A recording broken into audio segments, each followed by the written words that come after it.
جس کو فاتحہ خوانی بولتے ہیں، آج حسین کی فاتحہ خوانی ہے۔ آپ سوچو، ہمارے پاس کوئی مر جاتا ہے تو ہم کتنا بے چین ہوتے جب سیوم کا دن آتا، فاتحہ دیتے، نظر دیتے۔ کیا سیدانیوں کے دلوں میں خواہش نہیں تھی؟ بہنوں کے دلوں میں خواہش نہیں تھی؟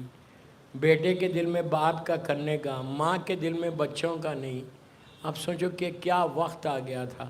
خاندان اہل بیت 10 محرم کو پورا بیوی کا گھر اجڑ گیا، اور ایسا اجڑا کہ اب قیامت تک یہ گھر کبھی آباد نہیں ہوگا۔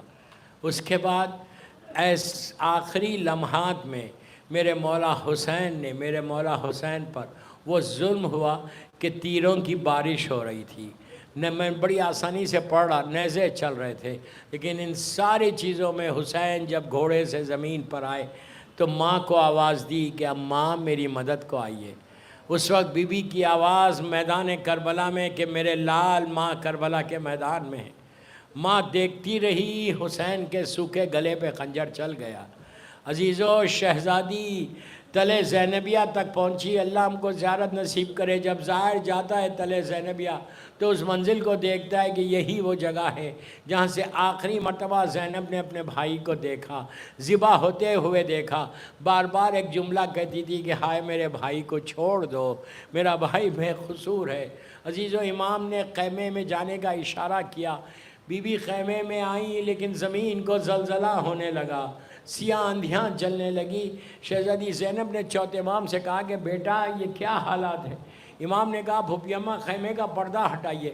خیمے کا پردہ ہٹایا۔ بس دوستو سوچو، امام کا چہرہ سرخ ہو گیا، اتنا سرخ ہوا کہ سرخی نمایاں ہوئی، اپنے مقام سے اٹھے اور باہر غور سے دیکھتے دیکھتے ایک جملہ کہا کہ السلام علیکہ یا ابا عبداللہ، سلام علیکہ یا ابن رسول اللہ۔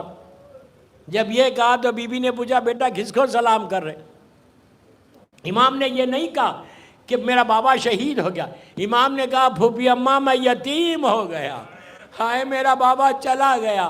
اس کے بعد قیامتیں گزر گئی، ایک کے بعد دوسرا خیمہ جل گیا، سیدانیاں جلی ہوئی قنات پہ آ گئی۔ جب پہلی مرتبہ بی بی سکینہ باہر آئی، شمن نے ایسا تماچا مارا کہ حسین کی یتیم زمین پہ گر گئی۔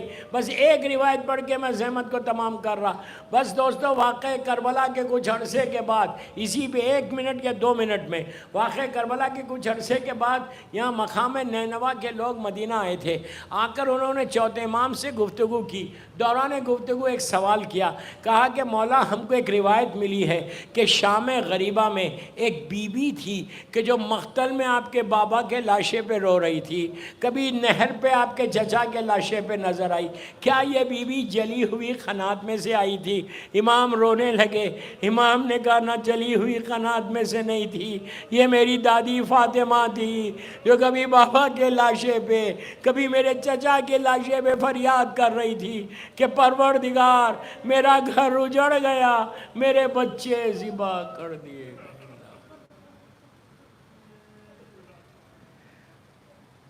پروردگار میرے مولا حسین کے مصائب کا واسطہ ان آوازوں پہ اپنی رحمت کو نازل فرما۔ سب مل کے آمین بولو۔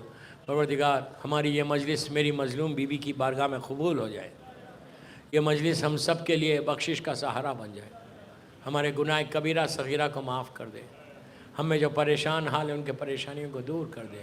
بیمار ہیں، بے حق بیمار ہے، کربلا بیمار ہے، مدینہ حیدرآباد میں ایک لڑکی افروز بیمار